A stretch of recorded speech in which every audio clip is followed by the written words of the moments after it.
हमें उसके आगे से आज अपनी क्लास में कंटिन्यू करना है। तो प्रोपोर्शन वाला पहला सवाल हमारा हुआ था। तो प्रोपोर्शन वाले पहले सवाल के अंदर उसके आगे से अपन देख लेते हैं कि उसके आगे से हमें क्या चीज़ कंटिन्यू करनी है। तो ये वाला सवाल we have done that. I guess I am remembering that this question was done. और हम मेरे ख्याल से 9वें सवाल तक पहुंच गए थे, क्वेश्चन नंबर 9 तक। ठीक है, तो क्वेश्चन नंबर 9 तक हम पहुंच गए थे। तो क्वेश्चन नंबर 9 से देख लेते हैं आगे।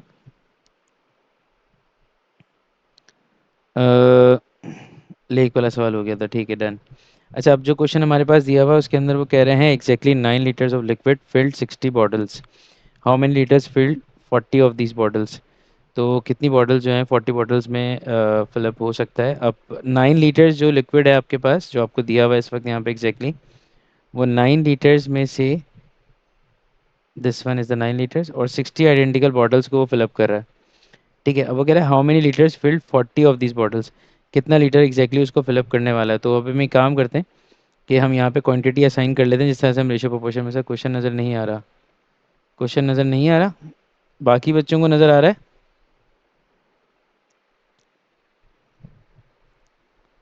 नो सर, मैंने कौन सी स्क्रीन शेयर की हुई है? देखिए, अब नज़र आ रहा है?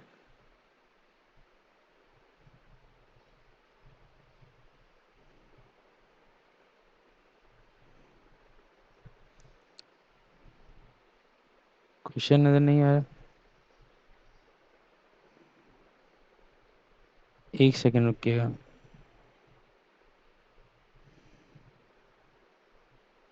123 नज़र आ रहा है बस। 123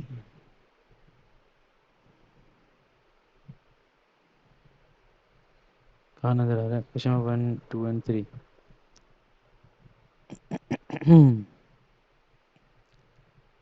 अच्छा, एक सेकंड रुको।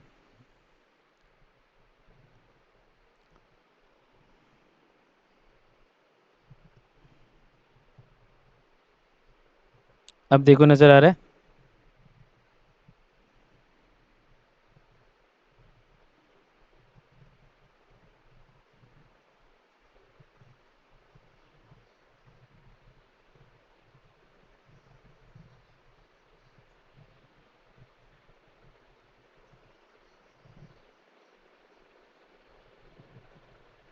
1 2 3। अब देखो, स्क्रॉल किया मैंने नीचे की तरफ।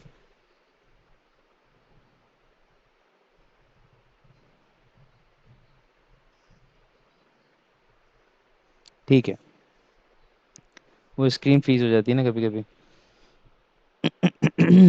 अच्छा, अब हमारे पास दो यूनिट्स हैं। जैसे मिसाल के तौर पर पहला यूनिट है हमारे पास लीटर्स का और दूसरा हमारे पास है क्वांटिटी ऑफ बॉटल्स। तो अलग अलग असाइन कर लेते हैं। 9 लीटर्स के ऊपर हमारे पास कितनी बॉटल्स फिलअप हो सकती हैं। तो 9 लीटर्स के ऊपर भाई हमारे पास जो फिलअप हो रही हैं वो 60 बॉटल्स हैं और 40 लीटर्स के ऊपर कितनी फिलअप होंगी वो अननोन है। तो क्रॉस मल्टीप्लाई कर लेते हैं, ये हो जाएगा 9 × 40 is equals to x × 60 over there. तो ये हो जाएगा 9 × 40 divided by 60 is equal to x. Zero से जीरो कैंसिल हो जाएगा आपके पास और ये मज़ीद रह जाएगा। For example 9 × 4 = 36। तो 36 divide by 6 it's gonna be 6, या वी गॉट 6। यानी कि 6 बॉटल्स हमारे पास फिलअप हो जाएंगी इससे। 6 लीटर से 40 बॉटल्स फिलअप हो जाएंगी। How many of this bottles are filling using a 750 ml of liquid. कितनी बॉटल जो है वो 750 ml लिक्विड को यूज़ करके फिलअप होंगी। तो सेम उसी तरीके से काम करूँगा मैं। लीटर्स में एक तरफ रखता हूँ और बॉटल्स में एक तरफ रखता हूँ। बॉटल्स के अंदर मैं ये करूँगा कि अब मेरे पास कंडीशन उसकी दी हुई है एमएल की, तो मैं एक काम करता हूँ, मैं इस लीटर्स को भी ना एमएल में कन्वर्ट कर देता हूँ। जैसे मेरे पास 9 लीटर्स था तो वो हो जाएगा 9000 ml। ठीक है, एग्जैक्टली क्योंकि मेरे पास 1 लीटर जो है वो किसके बराबर है, 1000 ml के। ठीक है, तो 9000 ml के अंदर मैं फिलअप कर सकता हूँ 60 बॉटल्स को। तो अब मुझसे मुझे पूछा जा रहा है कि 750 के अंदर मैं कितनी बॉटल्स को फिलअप करूँगा। तो ये एक्स हो जाएगा।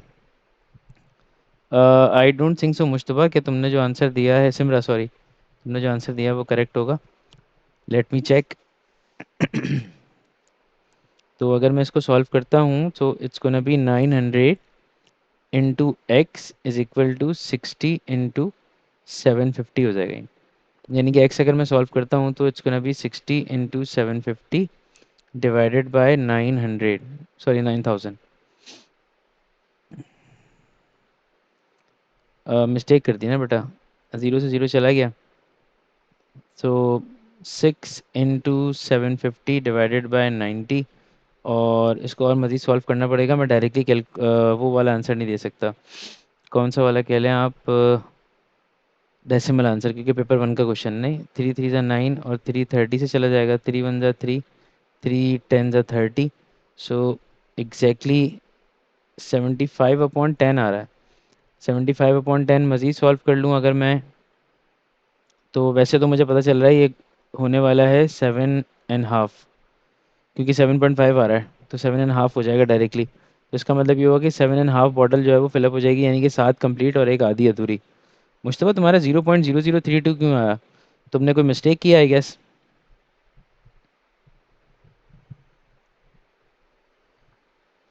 कैलकुलेटर? तो तुमने कैलकुलेटर में वैल्यू सही नहीं प्लेस की होगी ना फिर। 60 इंटू 750 डिवाइडेड बाई 9000 करने से मेरा आंसर वो क्यों नहीं आ रहा? क्या मैंने कोई मिस्टेक की है? नहीं, 5 भी नहीं आ सकता। मेरी मिस्टेक तो नहीं नज़र आ रही मुझे, क्योंकि दो जीरो मैंने दो जीरो कैंसिल किए हैं। 60 इंटू 75 डिवाइडेड बाई 90 और 2 3 6। हाँ, यहाँ यहाँ शायद मैंने मिस्टेक की है। आई गेस कैंसिलेशन में कोई मिस्टेक हुई है, मैं देख लूँ एक दफ़ा दोबारा से।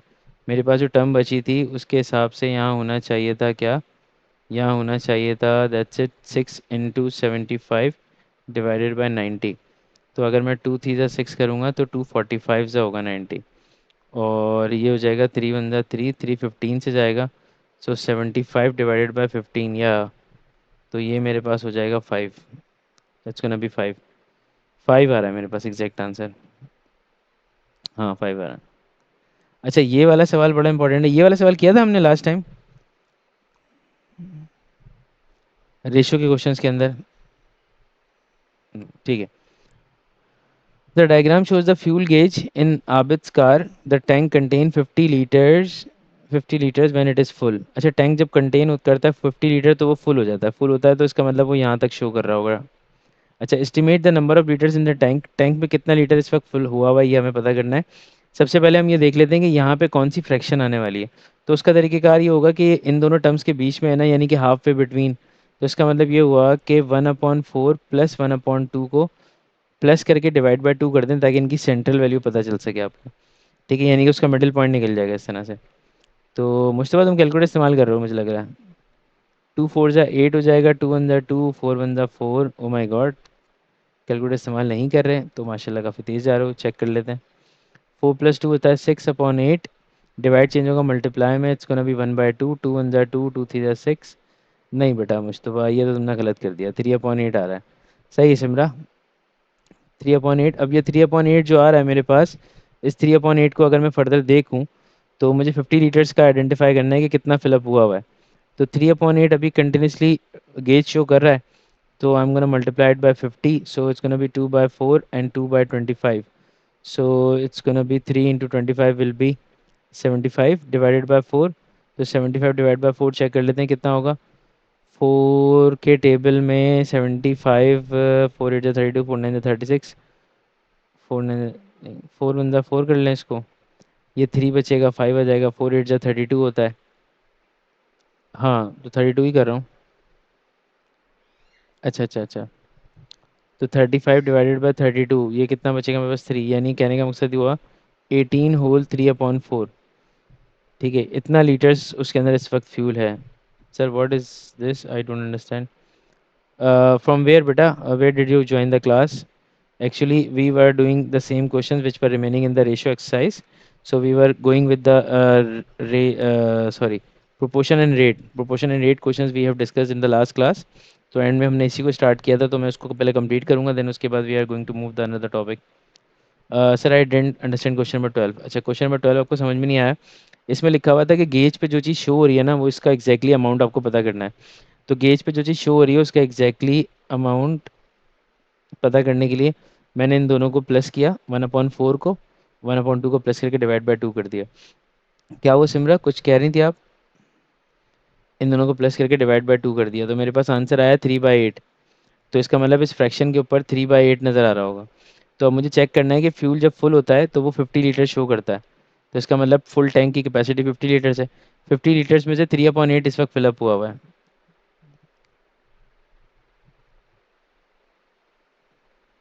नहीं बेटा, डिवाइड नहीं कर सकता, मल्टीप्लाई करूंगा ना। जैसे मिसाल के तौर पे आपको समझा देता हूँ मैं।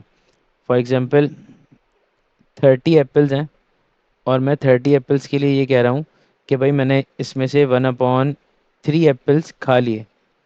तो अगर मैं इसको 1/3 एप्पल्स खा लिए तो मैं उसके लिए क्या करता हूँ, 30 को 1/3 से मल्टीप्लाई करूंगा।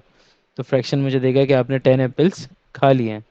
तो आप मल्टीप्लाई करेंगे तो एग्जैक्टली रिजल्ट पता चलेगा। डिवाइड तो उस क्वांटिटी को ब्रेक कर देता है मजीद। डिवाइड करके चेक करेंगे तो फिर थोड़ा सा प्रॉब्लम हो जाएगा। वो कुछ और ही आंसर आ रहा होगा। Got it?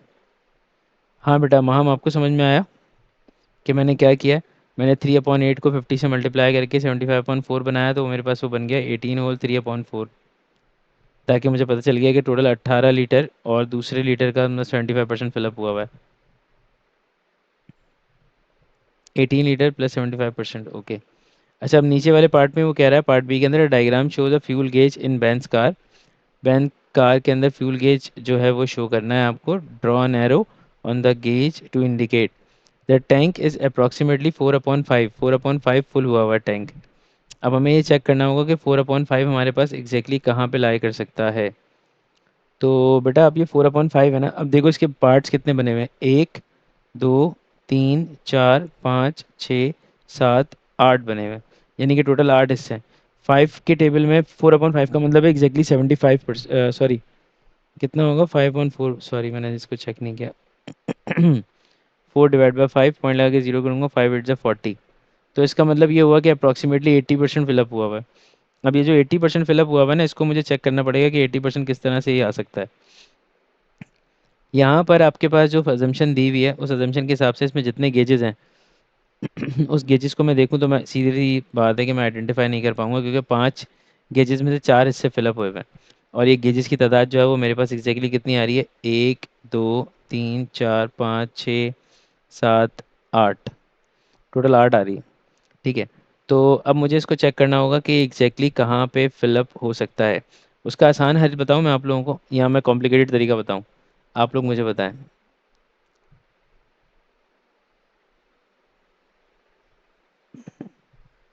बहुत आसान है वो। अच्छा, आसान वाला बता देते हैं। भाई 80% आपको चेक करना है, तो 80% मोस्ट प्रोबेबली वो आपके पास कहाँ पे आ सकता है। हो सकता है इस वाले गेज पे 80% हो, यहाँ पर हो सकता है इस वाले गेज पे 80% हो। इधर ऊपर तो होता हुआ मुझे नज़र नहीं आ रहा, क्योंकि 75% तो वो यहाँ पे फिलअप कर चुका है। तो इसका मतलब गेज यहीं पे कहीं एग्जिस्ट कर रहा होगा। ठीक है ना। तो अब सबसे पहले मैं इसको कैलकुलेट कर लेता हूँ कि इसके ऊपर क्या चीज़ शो कर रहा है। यानी कि इसका परसेंटेज मुझे पता होना चाहिए। तो इसका परसेंटेज अगर मैं चेक करता हूँ तो इसका परसेंटेज कैसे पता चलेगा, मतलब इसकी फ्रैक्शन कैसे पता चलेगी। 3/4 + 1 इसको 2 से डिवाइड कर दें, यानी कि मिडिल पॉइंट आपको निकालना है। तो मिडिल पॉइंट निकालने का तरीका मैंने अभी पहले वाले में भी बताया था कि मिडिल पॉइंट कैसे निकलेगा, दोनों को प्लस करके 2 से डिवाइड कर दें। जब उनको प्लस करेंगे तो 3 + 4 / 4 होगा, और डिवाइड हो रहा है ये 2 से। तो 7/4 मल्टीप्लाई बाय 1/2, और ये हो जाएगा 7/8। 7/8 भी मेरी कोई करीबी फ्रैक्शन नहीं है। तो अब मुझे इस फ्रैक्शन को इक्विवेलेंट सिचुएशन पे लेके जाना होगा। अंदाजे से फिलअप होगा, एग्जैक्टली गेज में नहीं बता सकता, क्योंकि बीच में कहीं ना कहीं आ रहा होगा। ठीक है। अब ये कितना मजीद और आगे गया होगा, ये बता सकता है कोई मुझे?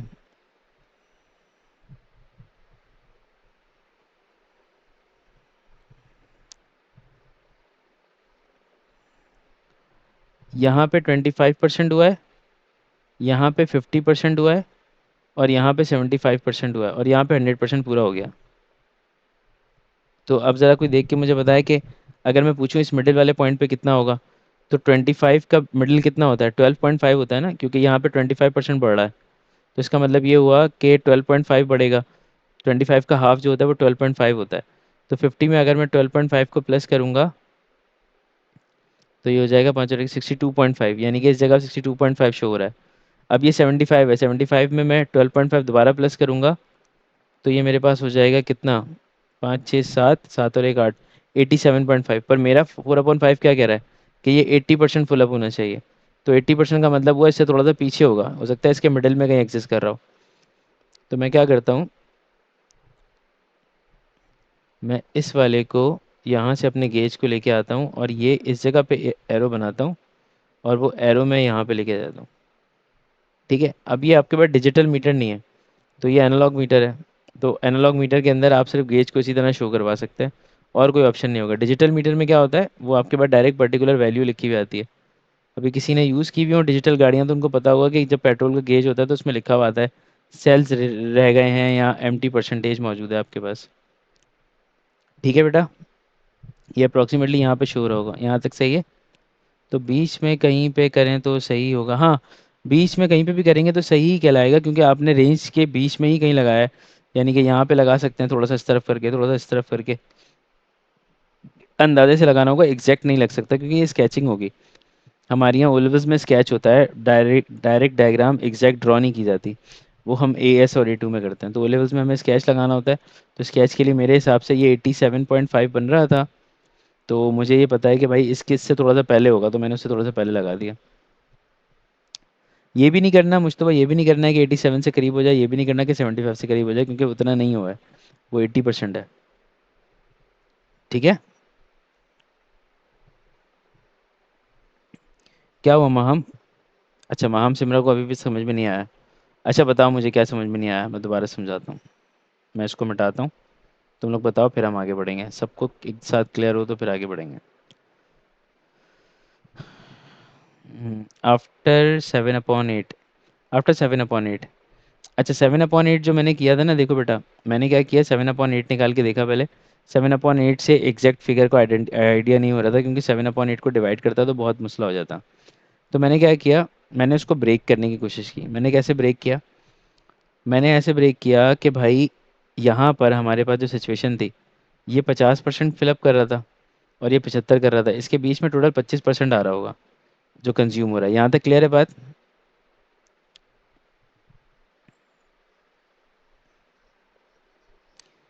ठीक है ना? माम आपको क्लियर है बेटा, जो बात मैंने अभी पूछी, 50 से 75? अच्छा, अब मुझे बताओ, इसके बीच में 25% का मार्जिन आ रहा है, तो ये 25 इसने दो हिस्सों में ब्रेक किया होगा, क्योंकि बीच में दो गेजेस आ रहे हैं, ऐसे ही। शुक्र अल्हम्दुलिल्लाह, बीच में दो गेजेस आ रहे हैं ना, यहाँ से यहाँ तक, तो दो हिस्सों में ब्रेक किया होगा। तो मैंने 25 को 2 से डिवाइड कर दिया, वो बन गया मेरे पास 12.5। यानी कहने का मकसद हुआ कि 12.5 इसके ऊपर आया है और 12.5 इसके ऊपर आया है। ठीक है, अब इसका मतलब ये हुआ कि हर गेज पे 12.5 आ रहा होगा, छोटे छोटे जो गेजेस बने हुए उन सब पे 12.5, यानी कि 12.5 ही एक्सेस कर रहा होगा। Got it? ये बात क्लियर हो गई सबको?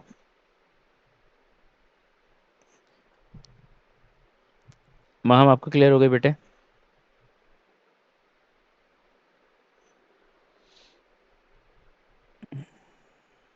हाँ हाँ, are you there in the class? Yes she is.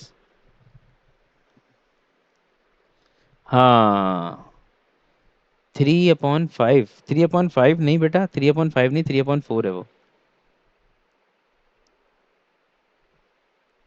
तो अब मैंने 75 में जब 12.5 को ऐड किया ना, तो मेरे पास 87.5 बना। ठीक है, और मेरे पास जो था 4/5, इसका आंसर आ रहा था टोटल, इसका 87%, 87.5% वहाँ पे आ रहा है, और इसका आंसर मेरे पास 80% आ रहा था। ठीक है, तो अगर मैं 75 में प्लस करता हूँ तो ये 87.5 हो जाएगा। ठीक है, अब ये बात अंडरस्टूड है कि अगर ये 87.5 हो गया तो इसके ऊपर तो पूरा नहीं आने वाला मेरा गेज मीटर। गेज मीटर इससे थोड़ा सा पहले होगा और 75 से आगे होगा। तो मैंने उसको अपने अंदाजे से यहाँ पे इस तरफ प्लॉट कर दिया।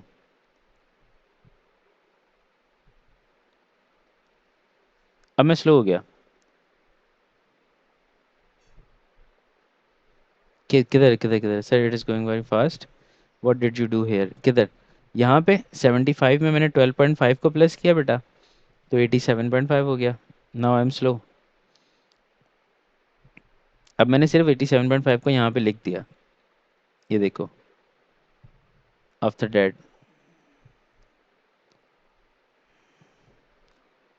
ठीक है, 87.5 को लिख दिया।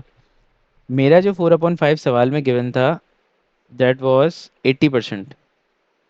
ठीक है, और इसने मुझे बोला कि इस गेज पे 87.5 शो होगा, तो इसका मतलब 75 और 87.5 के बीच में ही आ रहा होगा 80%। ठीक है ना? यहाँ तक क्लियर है? सिमरा आपको क्लियर है?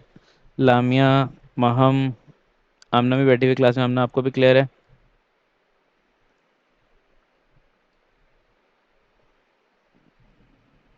किधर से?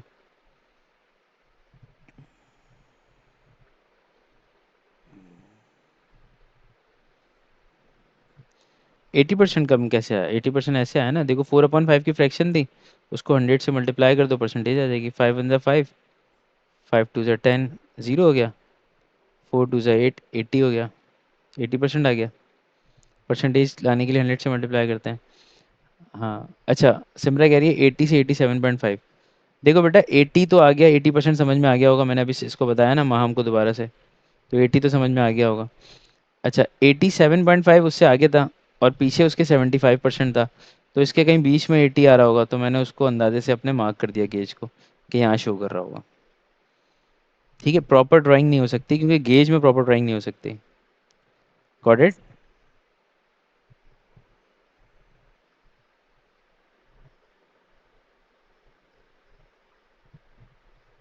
हाँ, एग्जैक्ट तो नहीं आ सकता ना बेटा, एग्जैक्ट तो नहीं आ सकता, देखो उसने खुद का है अप्रोक्सीमेटली, देख रहे हो आप? He was also saying that approximately, तो it means it can not be the complete. अच्छा, ये 13 क्वेश्चन हम कर चुके हैं पहले। क्वेश्चन नंबर 14 की तरफ चलते हैं। 14 में क्या कह रहा है? इस शेर में शायर कहता है कि Gill swims the length of the swimming pool, the pool is 25 metre long and she swims, oh अच्छा सॉरी, गिल लड़की है, and she swims a total of 1.6 kilometres. मुझे अंदाज़ा नहीं हुआ, गिल का नाम लड़कों वाला लगा ना।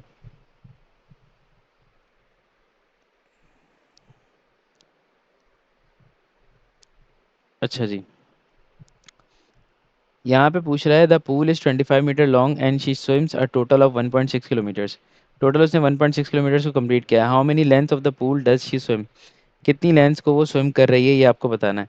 भाई उसने बोला पूल जो है वो टोटल 25 मीटर लंबा है और जितना उसने स्विम किया है वो 1.6 है, यानी कि वो कितनी लेंथ को कवर कर रही है।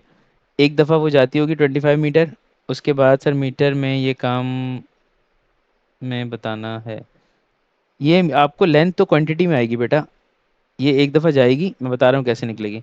एक दफ़ा ये 25 मीटर जाएगी, फिर ये वापसी 25 मीटर आएगी। ठीक है, इस अब ये इस तरह से करते करते 50 और 1.6 किलोमीटर हो जाएंगे, तो आपको ये बताना लेंथ कितनी कवर की है। तो देखो इसमें पता है कैसे चलेगा, पहले दोनों का यूनिट सेम होना चाहिए। तो 1.6 किलोमीटर है, इसको मैं पहले सबसे पहला काम ये करता हूँ कि I am gonna convert it into metres. So 1 metre equal to, sorry 1 kilometre equal to 1000 metres. तो मैं एक काम करता हूँ, इसको पहले मैं 1000 से मल्टीप्लाई करता हूँ, सो ये हो जाएगा मेरे पास 1600 मीटर्स। और अब 1600 को मैं डिवाइड कर देता हूँ 25 मीटर से, तो दोनों का मीटर यूनिट कैंसिल हो जाएगा।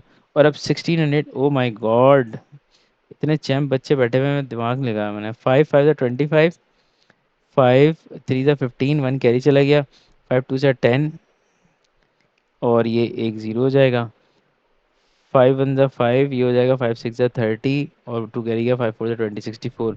So it means she is going to cover 64 lengths, and Maham gave me the answer in the first. Mustafa रह गया पीछे, मुस्तफा पूछने में रह गया, सर मीटर में जाइए किलोमीटर में? मीटर में किलोमीटर में बताना है। अच्छा, पार्ट बी में देखो, पार्ट बी में लिखा हुआ है Gill swims for 1 whole 1/4 hours and her swim at 11:05।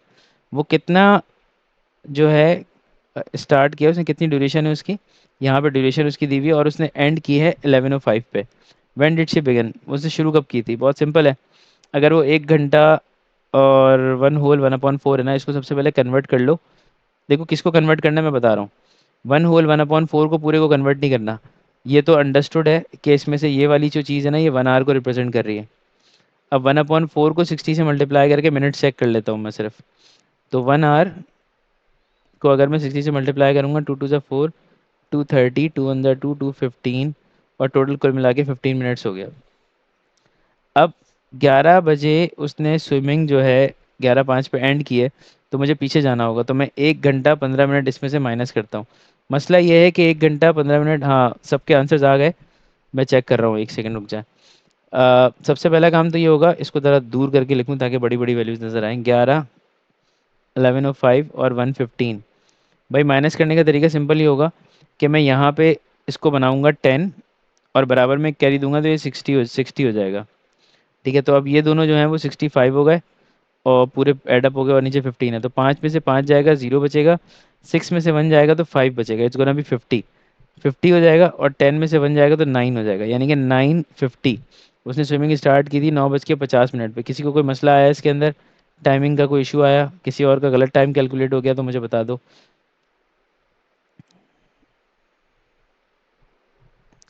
और मुश्तबा 10:45 पे कैसे स्टार्ट करेगी टू स्विमिंग? 10:45 पे स्टार्ट करेगी तो 20 मिनट ही कर पाएगी बेचारी। टाइम पूरा हो जाएगा, क्योंकि एंड कितने बजे करनी है उसको? 11:05 पर। हाँ भाइयों, सर व्हाट इज़ हैपनिंग? हाँ व्हाट इज़ हैपनिंग? कुछ भी नहीं, बस ऐसी तफरी। देखो इधर, यहाँ पे उसने स्विमिंग की 1 घंटा, 1 होल, कोई मसला नहीं, मैं बता देता हूँ। 1 होल 1/4, ये उसका टाइम ड्यूरेशन है। यहाँ पे उसने स्टार्ट किया था और यहाँ पे उसने एंड किया। हाँ मुश्तबा, सुबह से तुम पत्थर तोड़ रहे हो ना। अच्छा, यहाँ से उसने स्टार्ट किया और यहाँ पे उसने एंड किया। एंड का टाइम उसने आपको बताया कितना? 11:05। वो एग्जैक्टली अब पूछ रहा है कि अगर आप पीछे जाएंगे तो आप हमें बताएंगे कितने बजे स्विमिंग स्टार्ट हुई थी। तो मैंने क्या किया, ये जो 1 होल 1/4 आवर था, 1 होल 1/4 आवर था, इसको मैंने 1 आवर एक तरफ किया, और 1/4 जो होता है ना बेटा, इसको 60 से मल्टीप्लाई करके मिनट्स बना लिए इसके। ये होगा 15 मिनट। सही है। अब मैंने टाइम 11:05 में से 1 1 आवर और 15 मिनट्स माइनस कर दिया, तो 9:50 आ गया। Got it now? अब समझ में आ गई बात? ये क्लियर है सिमरा को? Okay, and part A. Part A में कुछ भी नहीं किया, पार्ट ए बहुत सिंपल। भाई उसने उसने बोला कि कितनी लेंथ कवर की है। उसने इतना देर, यानी कि 1.6 किलोमीटर टोटल डिस्टेंस कवर किया है। तो एक लेंथ जो स्विमिंग की थी वो 25 मीटर की थी। तो 25 मीटर वो जाती है एक दीवार तक, फिर दूसरी दीवार तक जाती है, तो भी 25 मीटर होता है। इस तरह से करते करते करते करते करते करते करते उसने 1.6 कवर कर लिया किलोमीटर्स। तो मैंने सबसे पहले उस किलोमीटर को मीटर में चेंज किया और डिवाइड कर दिया उसको 25 से यहाँ पे। जब मैंने डिवाइड किया तो मेरा एग्जैक्ट आंसर आया 64। इसका मतलब ये हुआ कि उसने टोटल 64 लेंथ कवर की है। ठीक है, जिन बच्चों ने कर लिया वो पार्ट 2 का आंसर करें मुझे जल्दी से। सिमरा को समझा रहा हूँ मैं। सिमरा समझ में आ गया बच्चे? In metres? नहीं नहीं नहीं नहीं नहीं नहीं नहीं नहीं। देखो, मैंने इस लेंथ को, टोटल डिस्टेंस को मीटर में कवर किया और इसको 25 मीटर से ही डिवाइड किया। जब ये सेम यूनिट डिवाइड हो रहा होता है ना, तो वो कैंसिल हो जाता है। लेंथ तो क्वांटिटी में आएगी ना, मीटर्स में तो लेंथ नहीं आ सकती। लेंथ तो क्वांटिटी में आएगी, तो ये बता रहा है कि टोटल कितनी क्वांटिटी उसकी लेंथ की थी। यानी कि 64 लेंथ उसने कवर की है, आगे जाके और पीछे आके।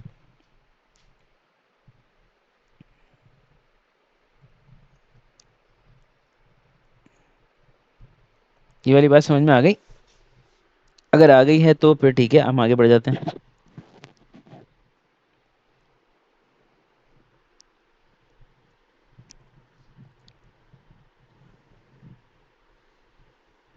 आ गई है?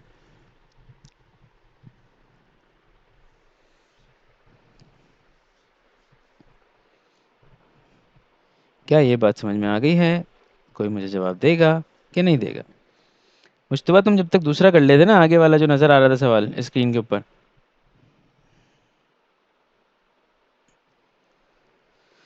ओहो, स्पीडी स्पीडी चल रहे हैं सब। ओ माय गॉड, कर लिया भाई, कर लिया कर लिया, सुभान अल्लाह, क्या बात है। What is the average speed in kilometre per hour? Kilometre per hour में एवरेज स्पीड पता करनी है आपको। टोटल डिस्टेंस उसने दिया हुआ है 1.6 किलोमीटर्स का, और जो ड्यूरेशन है उसके टाइम की वो कितनी आ रही है बच्चों? 1 होल 1/4। सबसे पहले तो ज़रा इसको सही करें हम, क्योंकि ये 1 नंबर का सवाल जो है, मुझे लग रहा है ये एग्जामिनर अपनी बेगम से लड़के आया हुआ था। जिस तरह का इतना मुश्किल सवाल बनाया हुआ है ना, जिसमें बहुत सारी चीज़ें आ रही हैं, तो मुझे लग रहा है कि ये कुछ सवाल वाकई में इसने टेंशन में बनाया। तो एक काम करते हैं, इसको पहले कन्वर्ट करते हैं, इसको कन्वर्ट नहीं करता, मैं डायरेक्टली सॉल्व कर दूंगा ऐसे ही। बताता हूँ कैसे। देखो 4 × 4 + 1 5/4 हो जाएगा। 1.6 डिवाइडेड बाय 5/4। अच्छा, हमने एक बात तो पढ़ी है कि ये 1.6 जो है ये डिवाइड हो रहा है 5/4 के साथ।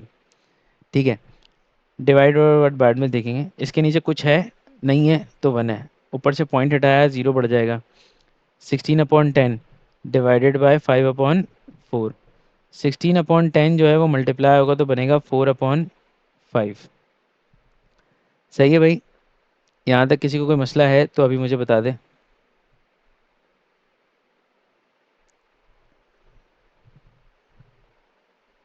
यहाँ तक किसी को कोई मसला है अभी? ठीक है, अब मसला नहीं है तो उसके आगे चलते हैं। देखो भाई, ये तुम्हारे पास जो है वो 4 16 × 64 होने वाला है, और 5 10 से तुम्हारे पास यहाँ पे 50 होने वाला है। ठीक है, बहुत सिंपल है। 64 को डिवाइड करना है 50 से, पहले तो 50 × 1 = 50 हो जाएगा, तो कैंसिल आउट होगा, 4 बच जाएगा, 14 आ जाएगा। ठीक है, मैं पॉइंट लगा के इसमें 0 बढ़ा देता हूँ। तो 50 × 1 = 50 होता है, और 52 × 100 होता है, और 53 × 150 हो जाएगा। हम 1.6 से डेसिमल इसलिए हटाया क्योंकि थोड़ा सा आसान हो जाता।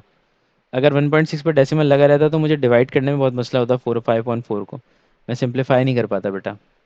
तो मैंने एग्जैक्ट फ्रैक्शन बनाई। सर जो नेट इज अनस्टेबल। अब सही है, वो बीच में ज़रा सा झटके पड़ रहे हैं, पता नहीं क्या मसला हुआ है। तो मैंने 50 को 2 से मल्टीप्लाई 1 से मल्टीप्लाई मज़ीद किया दोबारा, सॉरी 2 से मल्टीप्लाई किया ताकि वो बन जाए क्या, 100।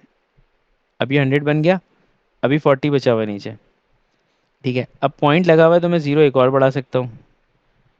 अच्छा, अब आपको ये पता है कि 52 × 100 है, 53 × 150 हो जाएगा, और 54 कितना होगा, 200 हो जाएगा, और 58 यानी कि वो 8 5 बस ही नहीं हो गया, 8 5 = 40। ठीक है, ये पूरा का पूरा कैंसिल आउट हो गया। तो ये बना 1.28 किलोमीटर पर आवर। क्लियर है बच्चों? हाँ मेरे मासूम बच्चों, क्लियर है? देखो मैंने डिवाइड करके भी दिखा दिया विदाउट द कैलकुलेटर। हाँ सिमरा, सही है 1.28। यस सर, ठीक है। अगला प्रश्न जो है उसमें वो कह रहा है a carton contains 2.5 litres of juice. I got it.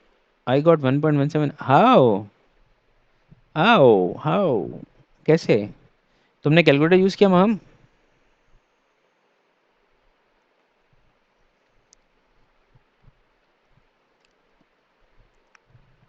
No. तो फिर देखो, अब तुमने मिस्टेक क्या की, यहाँ पे तुम्हें डिवीजन नज़र आ रहा है, ये डिवीजन हुआ हुआ है। देखो तुम्हें अपनी मिस्टेक नज़र आ रही है? भाई मैं एक बात बोलता हूँ। यस, मिस्टेक नज़र आ गई, वेरी गुड बेटा, अब उसको सही कर लो। अच्छा पता है, मैं एक बात बोलता हूँ, बड़े फैक्ट, ये फैक्ट है, जब आप अपनी गलती पकड़ना सीख जाएंगे ना, यानी कि आपको पता चल जाएगा कि आपके सॉल्यूशन में क्या मिस्टेक हुई थी, तो उस वक्त आप चैंप हो जाएंगे। उसकी वजह यह है कि जब आप अपनी गलती पकड़ेंगे तो आप वो गलती दोबारा नहीं करेंगे, उसका ख्याल रखेंगे। और मैं चेक करूंगा, मैं गलती पकड़ूंगा तो उसमें वो बात नहीं आएगी। अच्छा खैर, आप लोगों से एक और बात करनी थी भाई, असाइनमेंट्स में इंशाल्लाह, आज क्या है, मंडे, और आपकी अगली क्लास है फ्राइडे को, तो मैं इंशाल्लाह आज असाइनमेंट डाल दूंगा। ठीक है, गूगल क्लासरूम के ऊपर। जिन बच्चों ने जीसीआर ज्वाइन नहीं किया हुआ उनसे रिक्वेस्ट है कि जीसीआर ज्वाइन कर लें ताकि उनको असाइनमेंट मिल सके। ठीक है भाई। अच्छा, a carton contain 2.5 litre of juice. Carol six drink 650 ml of juice. How much juice is left in the carton? ओहो, ये बात तो मुझे कोई भी बता सकता है कि 2.5 लीटर जूस उसमें था, उसने 650 ml पी लिया तो कितना रह गया, कैसे पता चलेगा?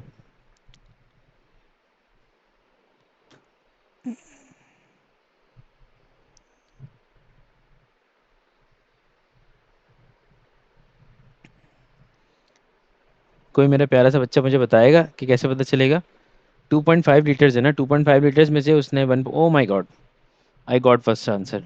2.5 लीटर है, तो दो काम हो सकते हैं, दोनों को लीटर में कर लो या एक दोनों को एमएल में कर लो ताकि पता चल जाए। आंसर लीटर में देना है। ये एमएल आया तुम्हारे पास सिमरा, एमएल आया, इसको डिवाइड बाय 1000 करो, तुम्हारे पास आंसर आ जाएगा। हाँ बिल्कुल सही, 2.5 है ना।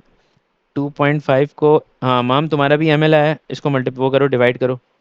2.5 को आप मल्टीप्लाई करेंगे 1000 से, तो ये हो जाएगा 2500, उसमें से 650 को माइनस कर देंगे। यस। तो ये हो जाएगा 0, 10 में से 5 गया, 5 हो गया, और ये हो गया आपके पास 14। 14 में 6 जाएगा तो बचेगा 8, और यहाँ बच गया 1, ये 1 हो गया था। तो 1850 जो है वो हमारे पास आ रहा है ml, इसको डिवाइड किया 1000 से, तो ये हो जाएगा 1.85 लीटर्स। ठीक है बच्चों। अच्छा, अब मीटिंग एंड होने वाली है, मैं आपको ग्रुप। तो भैया अब हमारे पास जो सवाल दिया हुआ है उसके मुताबिक 17 क्वेश्चन तो हम कर चुके हैं। माशाल्लाह हम बहुत चैम्प हैं। तो 17 हमने कर लिया है। अब जो क्वेश्चन हमारे पास बचा हुआ है उसमें लिखा हुआ है car travelled from A to B, then continued to C. It traveled from A to B at an average speed of 30 km per hour. The distance from 9 A to B is 90 km. How many hours did the journey from A to B take? भाई simple simple सा सवाल है ये तो, बिल्कुल मजाक वाला। Speed equal to distance upon time होता है, और इस मजाक मजाक में जवाब दे देंगे। तो ओ माय गॉड, ये जवाब भी दे दिया उन्होंने। स्पीड जो थी वो 30 थी, और डिस्टेंस जो था वो 90 था, डिवाइड बाई टी। तो टी जो है वो 90/30 हो जाएगा, दैट्स गोना बी 3 आवर्स। ठीक है। अच्छा, the distance from B to C is 50 kilometre and took 1 our.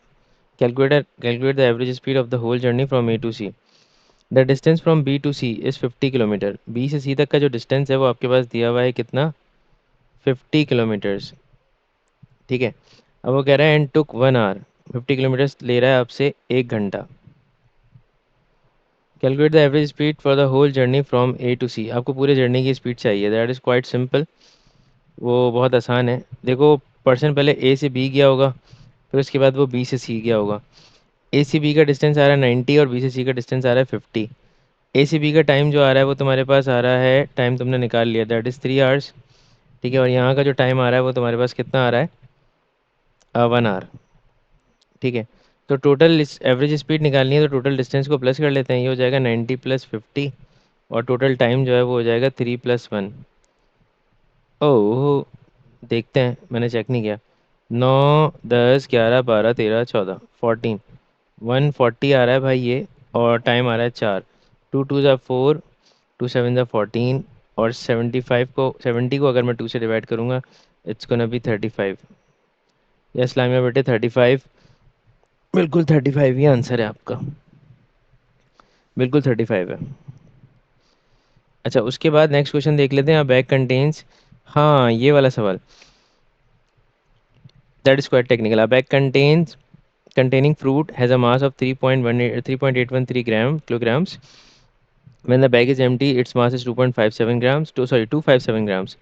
Find kilograms the mass of the fruit. Fruit का मास आपको पता करना है। और ओके बॉस, ठीक है बॉस, मैं आ गया। बाकी बच्चों को नीचे वाला क्वेश्चन नज़र आ रहा है, वो नीचे वाला क्वेश्चन स्टार्ट करें। मैं ऊपर एक बच्चे को समझा के आ रहा हूँ। हाँ तो बेटा, इसमें क्या कह रहा है वो, इसमें वो कह रहा है महम के ए से बी तक का जो डिस्टेंस है वो दिया हुआ है 90 किलोमीटर, और स्पीड दी हुई है 30 किलोमीटर। ऐसा ही है क्या, ऐसा है? सवाल पढ़ें।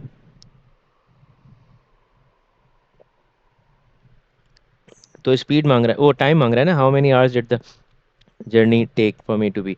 तो मैंने S is equal to D upon T कर दिया। तो speed equal to distance upon time, speed डाली 30, डिस्टेंस डाला 90।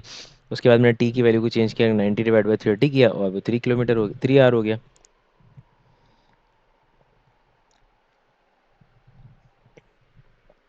ये क्लियर है? पार्ट ए क्लियर है?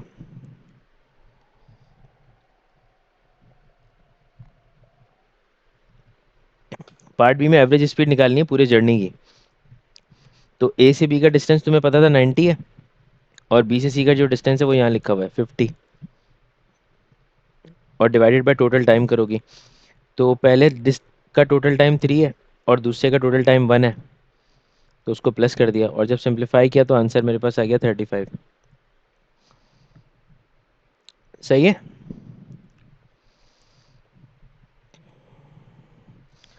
ठीक है। अच्छा, अब ये जो नेक्स्ट क्वेश्चन है ना, 19, ये कुछ बच्चों ने कर भी लिया है इतनी देर के अंदर। भाई जिनको सवाल नज़र आते जा रहे हैं वो आगे बढ़ते चले जाएं, हम साथ साथ चल रहे हैं।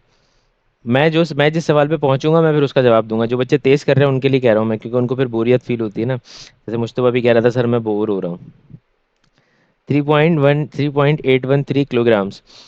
भाई ये किलोग्राम्स है और ये ग्राम्स है। वो कह रहा है कि फ्रूट के साथ इतना मास है और बैग का खाली इतना मास है, एम्प्टी बैग का इतना मास है। उसने कहा फ्रूट का मास पता कर लें। तो बहुत सिंपल है, पहले मैं इसको 1000 से मल्टीप्लाई करूंगा तो ये हो जाएगा 3813 ग्राम्स। और फिर उसमें से 257 ग्राम्स को मैं माइनस कर दूंगा। ठीक है, तो ये हो जाएगा 13। हाँ, 13 हो जाएगा, ये वाला 10 हो जाएगा, ये वाला 7 हो जाएगा। तो 13 में से 7 जाएगा तो मेरे हिसाब से कितना बचने वाला है? तीनों तीन 6। 10 में से 5 जाएगा, क्या हो गया मुझे ऐसे ऐसे लुक क्यों दे रहे हो तुम? 10 में से 5 जाएगा तो बचेगा 5, और साथ में 2 जाएगा तो 5, और ये 3। ये हो गया आपके पास 3556 ग्राम। डिवाइड बाय 1000 करेंगे इसको। No, I didn't say that you was bored, I said that you were saying that you are getting bore. I said that 3.556। तुम्हें लगा कि तुम बोर हो रहे हो? ओ, बस कर दो। तुमने तुमने बोला था getting bore, getting sleepy, sorry, sleepy and bored, ऐसे ही कुछ कहा था। The area of shape is 1.2 metre square. अच्छा, ये समझ में आ गया?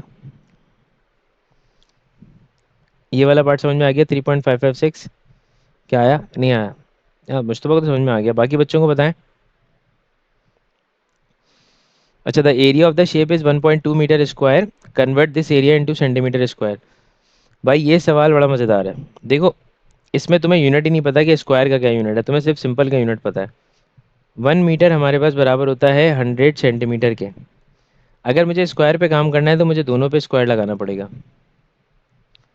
तो 1 मीटर स्क्वायर जो है वो मेरे पास बराबर हो जाएगा 1234 सेंटीमीटर स्क्वायर। ओहो, माम ने भी कर लिया। 1.2 मल्टीप्लाई बाय 1234 मल्टीप्लाई किया तो इट्स गोना बी यार ये बहुत ज़्यादा जीरो नहीं लगा दिया तुमने माम, मेरे हिसाब से। स्टैंडर्ड फॉर्म की एप्लीकेशन याद करो, 10 की पावर 4 है। तो पॉइंट ने 4 डिजिट मूव करना है, 1 2 3 4। तो इट्स गोना बी 12,000। कैसे नहीं होना चाहिए? 12,000 नहीं होना चाहिए?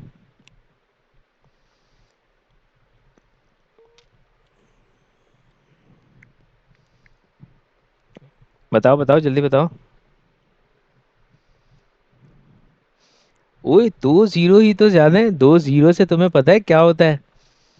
अगर मैं 10 रुपए में ना 2 जीरो लगा दूं तो 1000 रुपये बन जाते हैं। चलो इधर आओ, क्वेश्चन नंबर 20 में। अ bag contains red yellow and green sweets. Bag में तुम्हारे पास रेड वाली हैं, येलो वाली हैं और ग्रीन वाली हैं। 2/5 of sweets are red, 1/4 of the sweets are yellow, what fraction of the sweets are green? बहुत सिंपल है बेटा। जब फ्रैक्शंस में चीज़ें दी हुई है ना तो ये याद रखना, red plus yellow plus green सबका टोटल 1 के बराबर होगा, क्योंकि वो 100% कंप्लीट होता है। क्योंकि फ्रैक्शन है तो फ्रैक्शन 1 पे कंप्लीट होती है, परसेंटेज होती है तो 100 पे कंप्लीट होती है। ठीक है, अब ये फ्रैक्शन है तो ये टोटल फ्रैक्शन ये अपना 100 बनाएगी। तो इसका मतलब ये हुआ कि मुझे रेड वाली पता है फ्रैक्शन, दैट इज़ 2/5। येलो वाली फ्रैक्शन भी मुझे पता है, दैट इज़ 1/4। और ग्रीन वाली मालूम नहीं है तो मैं 1 यहाँ छोड़ देता हूँ और इसको वहाँ भेज देता हूँ। तो ग्रीन वाली जो फ्रैक्शन है वो हो जाएगी 1 माइनस का 2/5 माइनस का 1/4। तो मैं इसका एलसीएम जब लूँगा तो इसका एलसीएम आएगा 20। अब मुझे पढ़ना है क्या? 1 के नीचे 1 है, 2 के नीचे 5 है, 4 के नीचे 2 है। देखो, सबसे पहले मैं 1 है, 1 का टेबल इतना पढ़ो कि 20 आ जाए। तो 120 से 20 होता है, ऊपर वाली टर्म को 20 से मल्टीप्लाई कर दिया। 5 का टेबल इतना पढ़ो 20 आ जाए, तो 5 4 से 20 होता है, ऊपर वाली टर्म को 4 से मल्टीप्लाई कर दिया। और 4 का टेबल इतना पढ़ो 20 आ जाए, तो इसका मतलब ये हुआ कि 4 5 से 20 हो जाएगा। देखता हूँ मैं वहाँ सिमरन चेक कर रहा हूँ, 21 से 20 हो जाएगा, 4 2 से 8 हो जाएगा, sorry that was minus, I just made it plus wrongly, I did this. 8 हो जाएगा, 5 1 से 5 हो जाएगा। तो कुल मिला के जब मैं इसमें से माइनस करूँगा 20 में से 8 को, तो बचेगा क्या? बचेगा 12, 12 में से गया 5, तो बचा क्या? बचा 7। It's gonna be 7/20। Simra, what did you do बेटे?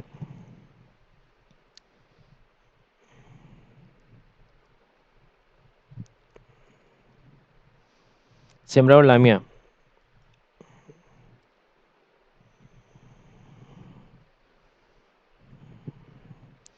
दोनों का जवाब नहीं आया। 8/20 सब एरर। अहमद क्वेश्चन है, कुछ ही रह गए होंगे मेरे ख्याल से, आई गेस सो। देन कैंस, हाँ मेरे ख्याल से तो कुछ ही रह गए हैं।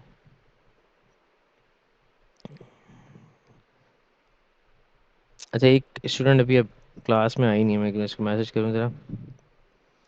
हमने बेटे सेकंड मीटिंग ज्वाइन नहीं किया आपने, और फर्स्ट मीटिंग में भी सोचते हैं आप जवाब नहीं दे रहे थे, तो कोई मसला है, कुछ समझ में नहीं आ रहा, बता दो मुझे। अच्छा 21 देखें। सिमरत तुम्हें समझ में आ गई गलती?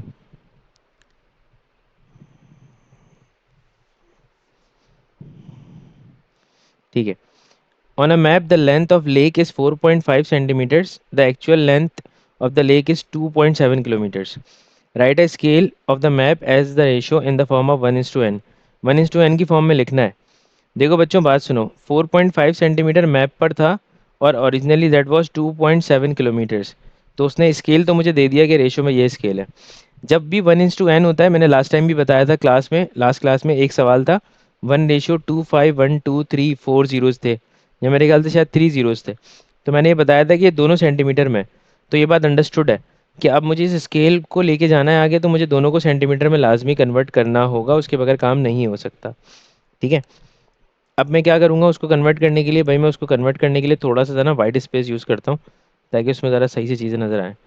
4.5 सेंटीमीटर रेशो 2.7 किलोमीटर। सबसे पहले तो इसको इसकी औकात पे लेकर आओ, ऊपर से पॉइंट हटाओ, नीचे जीरो बढ़ा दो, 10 हो जाएगा। इसका भी ऊपर से पॉइंट हटाओ और नीचे जीरो बढ़ा दो, ये भी 10 हो जाएगा। ठीक है। अब ये बन गया 45/10 रेशो 27/10। ठीक है। कर रहा हूँ, हम एक सेकंड चेक करते हैं आंसर। ये वाला सेंटीमीटर है और ये वाला किलोमीटर है, सेंटीमीटर को छेड़ने की ज़रूरत नहीं है, 10 से 10 वैसे ही जा चुका है। तो 45 centimetre was equal to 27 kilometres.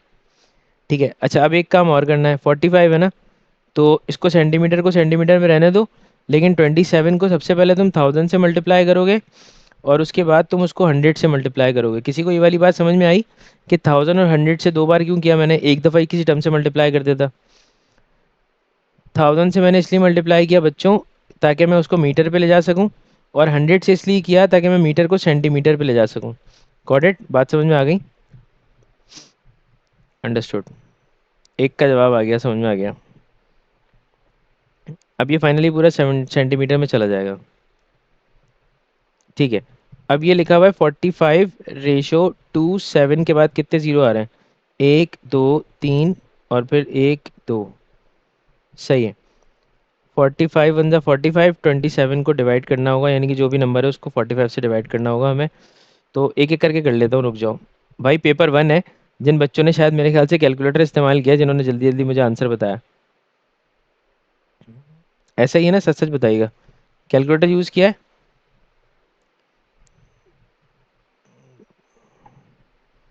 Ji sir. 9 5 ज़ा 45 और 9 3 ज़ा 27। तो अभी हो गया 5 और 3 के बाद 5 ज़ीरो आ रहे हैं, ज़ीरो एक, 5 1 ज़ा 5, 5 6 ज़ा 30। सो 1:6, उसके बाद ये 4 ज़ीरो, तो ये हो गया 60,000। ठीक है। सही है। अच्छा ये रेशियो वाला सवाल तो हमने किया हुआ है, रेशियो वाला सवाल। अच्छा ये वाला सवाल आई गेस मैंने नहीं करवाया होगा सर, 5 ज़ीरोज़। सिमरा 5 ज़ीरोज़ कैसे बेटा? 2 3, पहले कितने लिख दिए थे मैंने, 2 3 5, तो 5 तो लिखे हैं मैंने। सही तो है, 4 ज़ीरो आएंगे ना, एक ज़ीरो तो कैंसिल हो जाएगा ना 30 के साथ, 5 1 ज़ा 5, 5 6 ज़ा 30, 4 ज़ीरो रहने चाहिए आई गेस। अच्छा ये एक रेशो का सवाल हमने स्किप किया था पहले के सवालों में, तो ज़रा देख के मुझे बताएं इसमें क्या हो सकता है। इसमें एक में फ्रैक्शन थी और एक में रेशो था, तो मैंने स्किप कर दिया था, मैंने कहा मैं रेशो वाले पहले करवा देता हूँ। एक में फ्रैक्शन है, एक में रेशो है।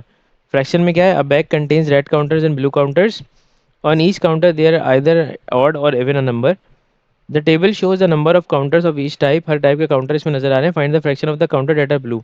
ब्लू वाले काउंटर्स की फ्रैक्शन निकालनी है। देखो बेटा सबसे पहले टोटल कर लो कि टोटल कितना आ रहा है। टोटल कर लोगे तो पता चल जाएगा टोटल कितना आ रहा है। जैसे 6 + 9 9 और एक 10 होता है, और 10 और 5 होता है मेरे पास 15। 5 और 3 8 होता है, और 15 और 8 हो जाएगा 23, 23। Got it. तो अब मुझे ब्लू काउंटर की फ्रैक्शन निकालनी है, तो ब्लू काउंटर 8 ऊपर आ गया और नीचे 23 आ गया। ये वाली बात सबको समझ में आई? क्या सबको समझ में आ गई?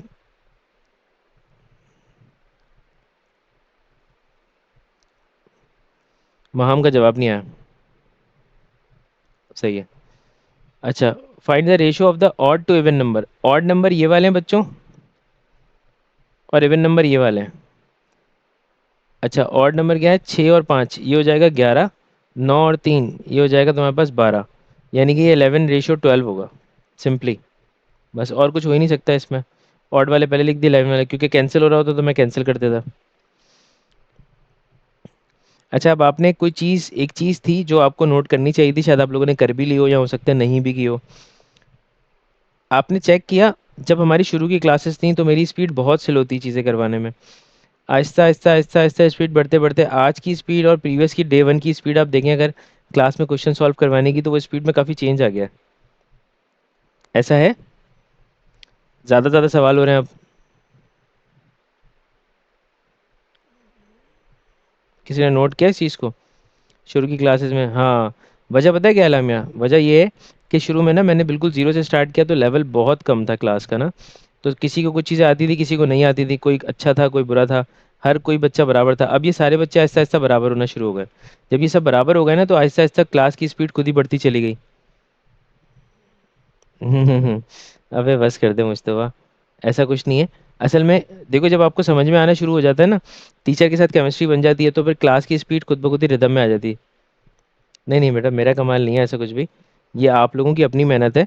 असल में क्लास को स्टार्ट जब किया जाता है ना, तो अगर मैं स्पीड से भाग रहा होता तो आज क्लास में एक आध या दो ही बच्चे बैठे होते। अब मैंने स्लो चलाया ताकि मैं आहिस्ता आहिस्ता सबकी माइंड सेट को समझ जाऊँ। अब आपने देखा होगा ये भी कि मैं क्लास के दौरान जो है ना, वो आप लोगों को नाम लेके मुखातिब कर लेता हूँ, क्योंकि मुझे पता होता है कि किस बच्चे को कौन सी वाली चीज़ में कन्फ्यूजन हो सकती है स्टिल। इसलिए मैं डायरेक्टली नाम लेके मुखातिब करता हूँ। तो अब ये आहिस्ता आहिस्ता ना आप ये देखेंगे कि आहिस्ता आहिस्ता क्लास का लेवल और तेज़ हो जाएगा। आप कुछ चीज़ें आना शुरू हो जाएंगी, आपको समझ में आने लगेगा, तो फिर आप ग्रैब कर लेंगे जल्दी। वो ऐसा होता है। चलो ये सवाल देखो। The diagram shows a scale use to measure the water level in a river. River में water level sir, it is तेज काफ़ी है। इतना तेज काफ़ी है। हाँ, इतना तेज सही है। The diagram shows a scale use to measure the water level in a river. भाई ये जो डायग्राम है ना, ये वाटर लेवल को मेजर करने के लिए की जाती है। जून में वाटर लेवल आपको नज़र आ रहा है कि 1.5 और 1.0 के बराबर में था। लेकिन ये एक तो बहुत बदतमीजी कर दी इन्होंने। इन्होंने कहा डायग्राम को कंप्लीट करके उसको कंप्लीट करें। Diagram show the water level at the beginning of June, complete the table with the June reading. अबे भाई क्या बदतमीजी है ये, इसको और जूम करना पड़ेगा। अच्छा अब देखो, इस बदतमीजी को समझते हैं। 1.5 के बाद एक बॉक्स यहाँ पे कवर अप हो रहा है, ये वाला। फिर उसके बाद एक ये वाला कवर अप हुआ इस तरफ का, फिर ये गया, फिर ये गया, फिर ये गया। तो कितने बॉक्सेस आ रहे हैं मेरे ख्याल से? 1.5 के बाद 1.6 होगा, 1.7, 1.8, 1.9 और 10। नहीं सॉरी, ऊपर से जा रहा है, ऊपर से आ रहा है नीचे 1। तो 1.3, 1.1, 1.2, 1.3। मेरे हिसाब से 1.3 होगा, नीचे जाके 1.5 बन गया। तो मैं इसको यहाँ लिख देता हूँ, that should be 1.3। Is that clear to everyone? ये बात सबको समझ में आ गई? मैंने इसको वापसी जूम आउट कर दिया।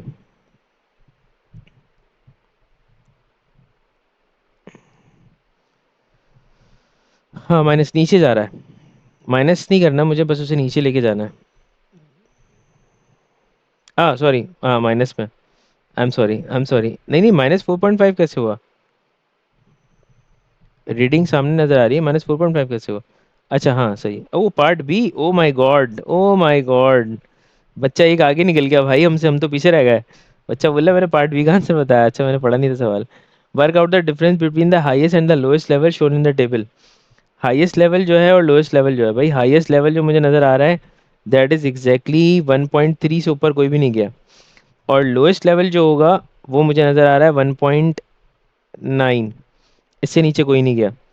तो अब मुझे 1.3 में से माइनस करना होगा 1.9 को। तो 1.3 और माइनस का था 1.9, तो ये प्लस हो जाएगा 1.9 के साथ। हाँ ये आंसर मुश्तबा महम, तुम ज़रा चेक करो अपना आंसर। तुम्हारे आंसर में कोई मिस्टेक लग रही है मुझे। 9 और 1 10 और 2 12, और ये हो गया 3.2। डिफरेंस आ रहा है 3.2 है, -0.6। How is this possible? How? From the reading. अच्छा वो गलती कर दी। ठीक है रीडिंग से। हाँ तो रीडिंग ही तो दी हुई है। मैंने भी तो वही यूज़ किया है। उसने लिखा हुआ था टेबल जो नज़र आ रहा है उस पर जो रीडिंग्स है उसी को तो उठाना है, मैंने भी तो वही यूज़ किया है। 1.3 सबसे बड़ा था, सबसे छोटा 1.9 होगा माइनस में।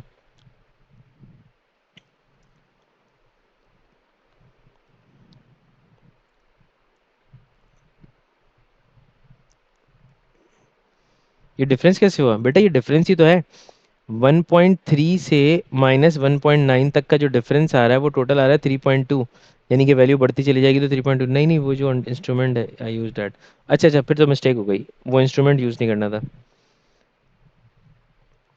डिफरेंस का मतलब डिस्टेंस ही होता है एग्जैक्टली exactly। तो ये डिस्टेंस आ गया उसका यहाँ से यहाँ तक जाने में। Simra did you get that? आपने पहले भी डिफरेंसेस ऐसे निकाले हैं बेटा टेम्परेचर वाले टॉपिक में। कई दफ़ा बीच में आया था कि डिफरेंस निकालना है तो हमने इसी तरह से किया था। अभी फॉरगॉट दैट? अच्छा the August August sorry August August English में सेकेंड पढ़ी। The August reading was 0.4 metre higher than the July reading. Work out the reading in August. Okay boss. अगस्त की जो रीडिंग है वो 0.4 metre higher than the July reading. जुलाई की reading क्या है? जुलाई की रीडिंग है 1.9, माइनस का 1.9। अगस्त की रीडिंग उसमें 0.4 बढ़ जाएगा। तो बढ़ाएंगे किस तरह? आप उसको प्लस कर दें 0.4 के साथ, तो वो हो जाएगा माइनस का 1.5। जो मुझे लग रहा है, ये मुझे लग रहा है, मैंने ये नहीं कहा कि सबका आंसर ये आएगा, पर ये मुझे लग रहा है। करके दिखाऊं?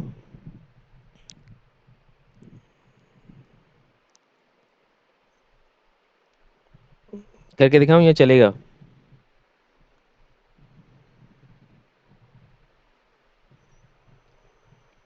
Hello hello mike testing 1 2 3। Hello hello hello. Is everyone there और नॉट? अच्छा सही है, ठीक है।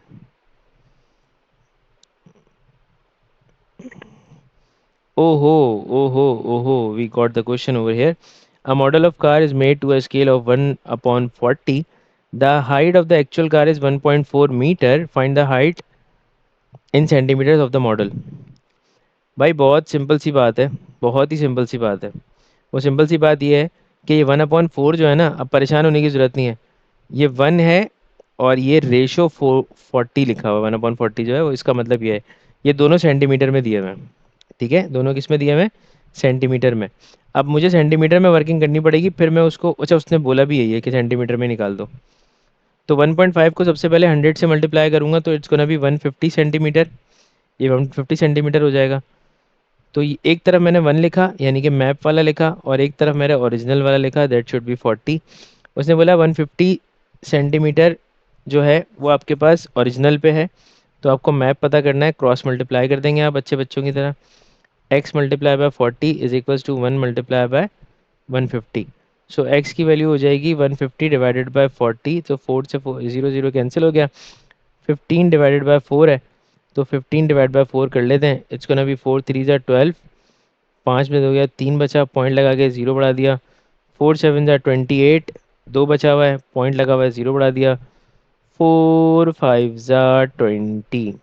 सो वी गॉट 3.75 सेंटीमीटर। ठीक है बच्चों? ठीक है कि नहीं? यस। अच्छा पार्ट बी देखें। महाम का जवाब नहीं आया, पार्ट बी देखें। The luggage capacity of the model is 5 millilitres. Find the luggage capacity in litres of the actual car. Actual car की आपको लगेज कैपेसिटी निकालनी है। अच्छा अब ये ml में पूछ रहा है, इसने दे दिया वॉल्यूम, और वॉल्यूम के लिए कहानी कुछ और होगी, क्योंकि उसकी वजह ये है, अब हमें जाना पड़ेगा उसके यूनिट की तरफ। ठीक है, मिलीलीटर्स और लीटर्स की बात अगर हम करेंगे तो मिलीलीटर्स और litres, litre, basically litre two centimetre cube पे जाना पड़ेगा। अच्छा, एरिया निकालते हुए हम क्या कर रहे थे, याद है आपको लास्ट टाइम हमने क्वेश्चन किया था, एरिया निकालते हुए क्या कर रहे थे? कोई मुझे बताएगा ज़रा?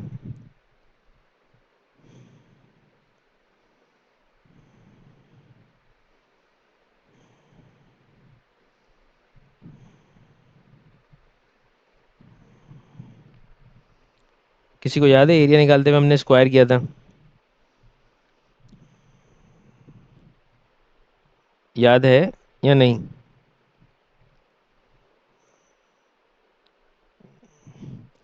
अच्छा, मैं कुछ बता रहा हूँ, ज़रा लिखें इसको अपने पास, ये आप लोग नोट कीजिएगा, आपको याद नहीं होगा। 1 लीटर इक्वल टू 1000, हाँ सेंटीमीटर और मीटर, 1000 सेंटीमीटर क्यूब के बराबर होता है। वॉल्यूम की बात हो रही है तो मुझे वॉल्यूम के हिसाब से काम करना पड़ेगा, मुझे एक्चुअल स्केल पे भी कोई थोड़ी सी सेटिंग करनी पड़ेगी। अच्छा, अब क्या करते हैं, मेरे पास मैप दिया हुआ है और ओरिजिनल दिया हुआ है, ठीक है। अच्छा, ये जो दिया हुआ है मेरे पास exactly 1 litre equal to 1000 centimetre cube है ना, तो इसका मतलब ये हुआ कि 1000 ml जो है वो 1000 सेंटीमीटर क्यूब के बराबर होते हैं। समझ आ रही है बात? देखो ये वाली कन्वर्जन सबको समझ में आई किस तरह से हुआ है? सारे बच्चे देख लें, सबका जवाब मुझे चैट में मिलना चाहिए ताकि फिर मैं आगे बढ़ जाऊँ जल्दी से।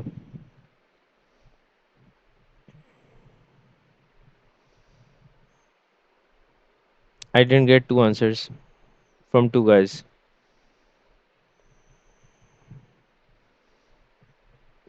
अनक्लियर, पता था मुझे अनक्लियर है, जब भी मैंने पूछा। लीटर इंटू एम एल, 1000, हाँ, लीटर इंटू एम एल नहीं, 1 litre equal to 1000 centimetre cube होता है। देखो सिमरा, मेरे बच्चे मेरी बात सुनो, देखो 1 लीटर जो है ना वो 1000 सेंटीमीटर क्यूब के बराबर है, ठीक है।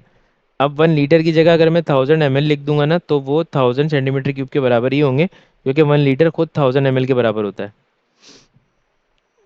हाँ, 1 लीटर इक्वल टू 1000 ml, बिल्कुल सही है सिमरा। देखो मैंने इस यूनिट को यहाँ से इधर कन्वर्ट किया है, और ये 1000 अपनी जगह पे ऐसे ही रहेगा, okay, because 1 litre equal to 1000, yes बेटा बिल्कुल सही। अब इसका मतलब ये है कि मुझे एमएल पे काम करना है, सेंटीमीटर क्यूब तक पहुँचना होगा, देखते हैं ज़रा कैसे कंपैरिजन होगा। देखो मुझे मैप में दिया हुआ था सेंटीमीटर, तो ये 1 था और ये 40 था, तो मुझे इसको क्यूब करना है, तो मैं एक काम करता हूँ, सेंटीमीटर क्यूब जो करना है मुझे, इसको बेसिकली क्यूब से आइडेंटिफाई होगा ना, तो मैं एक काम करता हूँ, इसको मैं क्यूब कर देता हूँ, 1 का क्यूब, इसको मैं 40 का क्यूब कर देता हूँ, क्योंकि वॉल्यूम हमेशा जो निकलता है वो क्यूब पर निकलता है, और एरिया जो निकलता है वो स्क्वायर पर निकलता है, ठीक है। तो मैंने क्या किया, 1 क्यूब को 40 क्यूब के बराबर कर दिया। और अब मुझे बताना है कि अगर कैपेसिटी जो है, लगेज कैपेसिटी मॉडल में 5 ml के बराबर है, यानी कि इट्स गोना बी 5 ml, ठीक है। यहाँ पर मैं 5 लिख देता हूँ, सही है। और 5 ml का मतलब ये हो गया मेरे पास कि ओरिजिनल की मुझे मालूम करनी है, मैं एमएल ही कैलकुलेट कर रहा हूँ यहाँ से, ये एक्स हो गया, मैं इस वक्त यहाँ से एमएल ही कैलकुलेट करूँगा, ठीक है। ये क्रॉस मल्टीप्लाई होगा, 1 का क्यूब 1 एक्स से मल्टीप्लाई होगा तो वो एक्स ही छोड़ेगा, और 40 क्यूब जो है वो मल्टीप्लाई होने वाला है 5 से। बहुत सिंपल है, 40 क्यूब निकालना बगैर कैलकुलेटर के बहुत आसान है। 4 का क्यूब ले लेंगे आप, वो 64 होता है, 4 4 16 और 16 4 64, और 0 की पावर 3 है तो इसका मतलब 3 दफ़ा 0 आने वाला है, it's going to multiply by 5। तो यहाँ पे ये 0 0 0 बनेगा, 5 4 जा 20 होगा, 5 6 जा 30, 20 का 2 कैरी ऊपर दिया मैंने, 5 6 जा 30, 30 और 2, 320 ml हो जाएगा ये, ठीक है बच्चों। ये 320,000 ml हो गया टोटल।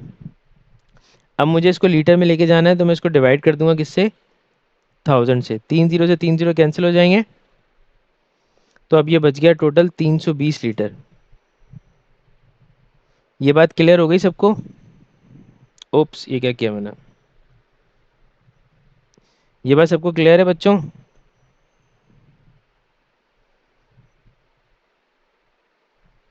No, yes. महम, क्या चीज़ समझ में नहीं आई बेटा?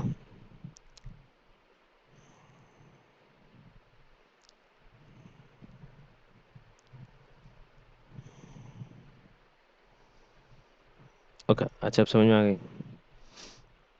अच्छा, अब सवाल कुछ इतने ज़्यादा ट्रिकी है नहीं है भाई, अब आसान आसान से क्वेश्चन बचे हैं और ऑलमोस्ट तकरीबन सारे सवाल ख़त्म ही हो गए। तो express as a single fraction, ये आपको पता है, बचपन से आप पढ़ते हुए आ रहे हैं, ये मैंने भी पढ़ा दिया था। डिवाइड मल्टीप्लाई में चेंज होगा, 4/3 हो जाएगा, और 2 4 ज़ा 8 होगा, 3 3 ज़ा 9 होगा, सिंगल फ्रैक्शन 8/9 आ गई। ये वाला देख लेते हैं, ये वाला पार्ट मैं करवा देता हूँ बस। उसके बाद फिर इसको देखते हैं, मुझे देखने दे ज़रा बस। इसके बाद फिर आसान से सवाल है, वो इजी इजी क्वेश्चन रह गए हैं, कोई मुश्किल क्वेश्चन रहा हुआ नहीं है। टोटल कितने हैं आगे हैं? 47 होंगे, 48। हाँ, आसान आसान सवाल है, मैं इसको असाइनमेंट में डालूंगा, फिर आप लोग इसको कीजिएगा। इसी बुकलेट को डाल दूंगा, और इस बुकलेट के अंदर मैं क्वेश्चन नंबर्स भी बता दूंगा। मैं क्वेश्चन नंबर एग्जैक्टली उसके ऊपर सर्किल करूंगा और फिर डालूंगा, तो आपने फिर उसमें इसी में करना होगा, ठीक है। A bag of sweets contain mints and toffees, एक स्वीट का बैग है जिसके अंदर मिंट्स हैं और टॉफ़ीज़ हैं only. There are 24 mint in the bag, 1/4 of the sweets are toffee. अब दो बातें उसने बोल दी, उसने बोला कि 21 जो है मिंट्स है उसके अंदर, और calculate total number of sweets in the bag. Bag में टोटल कितनी स्वीट्स हैं ये आपको पता करनी है, ठीक है। बैग में टोटल कितनी स्वीट्स हैं ये आपको मालूम करनी है। अच्छा, अब सवाल को ज़रा गौर से समझें। उसने बोला है कि बैग जो स्वीट का है उसके अंदर मिंट की तादाद भी है, टॉफ़ी भी है। तो मिंट तो 21 है, ये उसने ऑलरेडी बता दी, ठीक है। और आगे उसने बोला 1/4 ऑफ द स्वीट्स, स्वीट्स का 1/4 जब आप लेंगे तो वो आपके पास टॉफ़ीज़ के इक्वल आ जाएगा। तो आपको टॉफ़ीज़ की क्वांटिटी भी पता चल जाएगी। लेकिन अब आपको मसला सारा ये है कि आपको स्वीट की क्वांटिटी नहीं पता, और अब वो आपसे बोल रहा है calculate the total number of sweets in the bag. Bag में जितनी स्वीट्स हैं वो आपको पता करनी है।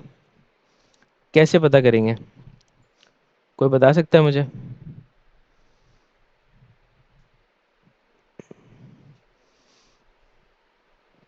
26.25 तो नहीं हो सकती ना बेटा। 21 को 4 से क्यों डिवाइड कर रहे हैं? 21 को 4 से डिवाइड करने की नीड ही नहीं है। क्वार्टर, बेटा देखो, अगर आपने 1/4 मल्टीप्लाई बाय 21, नहीं नहीं नहीं नहीं, 1/4 मल्टीप्लाई बाय 21 नहीं हो सकता। क्वार्टर का मतलब तो बच्चों ये है, ओप सॉरी, क्वार्टर का मतलब जो है वो तो, क्वार्टर का मतलब तो आपने बिल्कुल सही बोला, क्वार्टर का मतलब 1/4 है। अच्छा, मैं आपको समझाता हूँ, देखो मेरी बात सुनो। टोटल नंबर ऑफ स्वीट्स जो हैं वो कितनी है? एक्स है ना, उसको मैंने एक्स कह दिया, टोटल नंबर ऑफ स्वीट्स को मैंने कह दिया एक्स। अब वो टॉफ़ीज़ कह रहा है कि अगर स्वीट का तुमने 1/4 लिया तो टॉफ़ीज़ बन जाएंगी। तो टॉफ़ीज़ की क्वांटिटी कैसे निकालो? तुम ये करो कि एक्स को मल्टीप्लाई कर दो 1/4 से, तो ये हो जाएगा x/4। सही है, ये तुमको टॉफ़ीज़ की क्वांटिटी मिल गई। अब ज़रा सोच के मुझे बताओ, अगर मैं मिंट प्लस टॉफ़ी कर दूं तो वो स्वीट के बराबर हो जाएगा टोटल? ऐसा है कि नहीं? ये बताएं, फिर मैं आगे बताऊंगा।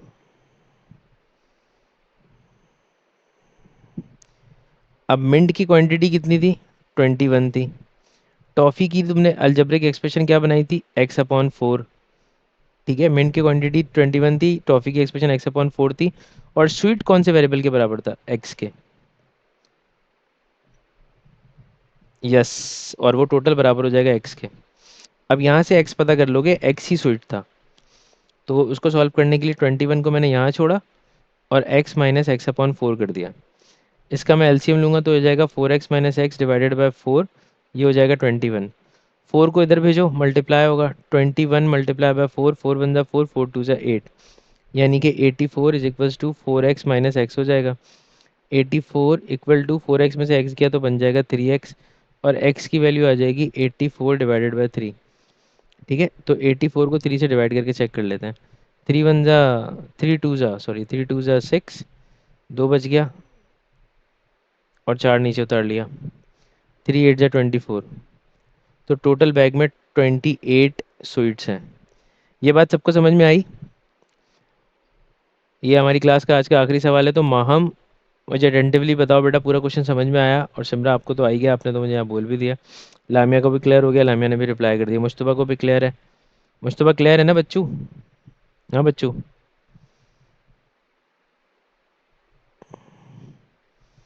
यस, ठीक है। तो बस आज की क्लास को